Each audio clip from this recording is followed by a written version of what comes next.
Bonjour. Je vais aborder dans cette séquence une partie importante concernant l'ingénierie de projet et les méthodologies de projet, peu importe le nom utilisé, qui est le diagnostic initial. L'objectif sera de vous sensibiliser à l'importance d'un véritable et efficace diagnostic organisationnel et sportif, ce qui vous permettra et nous permettra donc de définir une vision et des objectifs stratégiques et des objectifs opérationnels.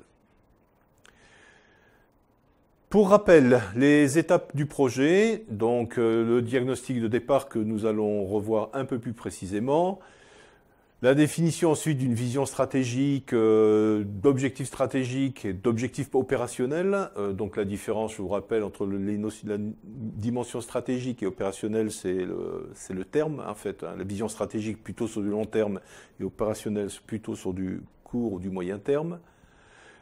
Et le plan d'action, les plans d'action éventuellement, il peut y en avoir plusieurs qui nous permettront d'atteindre les objectifs indiqués ci-dessus, avec le dispositif d'évaluation bien entendu et la définition des ressources nécessaires à la bonne conduite de ce projet et toutes les problématiques de pilotage pour maintenir le cap tout en s'adaptant.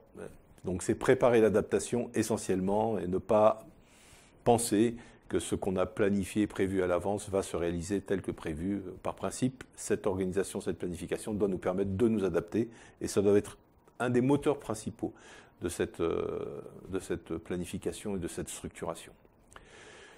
Alors, focus sur le diagnostic. Donc, un exemple avec le projet d'entraînement, donc dans lequel il y a un diagnostic terminal de la saison précédente qui peut être utilisé à N-1 si l'effectif a peu évolué, si les conditions sont à peu près les mêmes. Le rapport entre ce qui a été prévu, les objectifs, donc le prévisionnel et ce qui a été réalisé en termes de résultats, la mesure des écarts.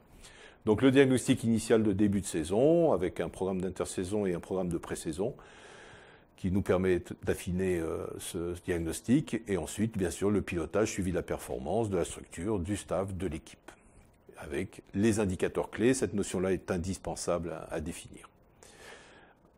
Et une planification adaptative, comme on l'a vu tout à l'heure, et la notion de la gestion de match en match sur les microcycles. L'image habituelle de la fonction du diagnostic et de ses fonctions est l'image de l'iceberg, donc pour aller du visible, de l'explicite, de tout ce qui est observable, vers l'invisible, l'implicite, donc tout ce qui peut concerner finalement les causes qui permettent d'expliquer, d'analyser ce qui est visible. Donc, à partir d'un recueil de données et d'une interprétation de données. Nous prenons comme exemple le projet d'entraînement. Encore une fois, donc le diagnostic de la structure doit être centré sur l'organisation de sa structure. Donc une organisation repose sur des règles établies, implicites. Donc existent-elles et sont-elles pertinentes et sont-elles respectées? Sur des procédures, la même chose, donc pertinentes, respectées. Les objectifs de cette structure sont-ils des objectifs partagés avec l'ensemble des acteurs? Un diagnostic de l'équipe qui doit être considéré comme un acteur collectif de la performance. Le diagnostic de l'efficacité organisationnelle de la structure qui doit être considéré comme un support de la performance à part entière. Donc, une efficacité organisationnelle veut dire et signifie forcément que les objectifs stratégiques sont traduits en résultats concrets, que les procédures, les mises en œuvre sont clairement définies et clairement respectées. Donc ça veut dire qu'il faut évaluer le système dynamique des activités et des relations entre les acteurs.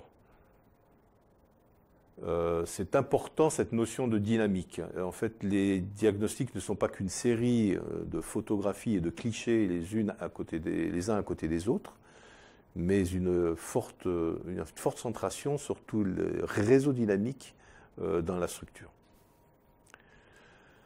Compétences de l'organisation, donc une organisation, c'est l'utilisation d'une combinaison de l'ensemble des ressources qui vont permettre d'atteindre des objectifs. Voilà. Donc il faut vérifier que l'ensemble des ressources développées, enfin, et mises en œuvre dans la structure, quelles que soient les ressources, qu'elles soient ressources humaines, financières, matérielles, structurelles, soient bien toutes au service, dans un effet combiné, de l'atteinte des objectifs. Vous avez ce fameux triptyque, donc les objectifs, les moyens mis en œuvre et les résultats atteints. Donc il va falloir définir dans le diagnostic si les objectifs sont pertinents, c'est-à-dire s'il y a adéquation forte entre les objectifs définis et les moyens disponibles et moyens mobilisables. L'efficacité, donc les résultats sont-ils atteints tels qu'ils étaient prévus, et l'efficience, c'est-à-dire est-ce que les résultats sont atteints à moindre coût, quelle que soit la nature du coût, sur les ressources qui sont mobilisées. En continuant sur l'exemple du projet d'entraînement, donc nous allons voir les dimensions à explorer, évidemment, pour pouvoir atteindre les objectifs indiqués précédemment. Sera à explorer la stratégie, la vision de la structure. Donc déjà définir s'il y a une vision stratégique globalement dans la structure. Les moyens structurels, organisationnels, tous les moyens donc financiers mis en œuvre, et pour savoir globalement s'il y a cette synergie forte entre ces moyens pour atteindre les objectifs et la vision, répondre à la vision stratégique de la structure, et bien entendu le socle des valeurs, de la culture, de l'identité et de l'histoire. Donc avec les problèmes de l'identité qui sont un problème fort actuellement, en particulier dans le rugby professionnel. Évidemment, seront à évaluer, diagnostiquer les compétences au niveau des ressources humaines, les styles de management mis en œuvre dans l'organisation, dans cette structure, que ce soit au niveau de la structure globale ou au niveau de l'équipe, dans la relation entre le staff et les joueurs, par exemple. Et bien sûr, les savoir-faire intégrés et savoir quelle est l'adéquation entre ces savoirs et les besoins de la structure, les besoins de l'équipe pour performer. Le diagnostic va nous servir à évaluer les forces et faiblesses de l'équipe, de la structure et ou de l'équipe, plus précisément, le niveau de maîtrise sur les différents facteurs de la performance, là encore une fois au niveau de l'entraînement et du projet de performance lié à l'équipe simplement ou de la structure, sachant que la structure a certainement un rôle important aussi dans la prise en compte des différents facteurs et du respect d'un certain nombre d'éléments. L'interprétation des constats, et tout ça doit nous permettre, évidemment, pour les décideurs, d'orienter les choix stratégiques, de définir les objectifs opérationnels, de concevoir et mettre en œuvre des plans d'action. Bien sûr, après avoir vu les grands principes qui régissent un diagnostic organisationnel et sportif, nous allons aborder les outils possibles, les outils utilisables pour conduire ce diagnostic, et nous le verrons dans une prochaine vidéo. Merci.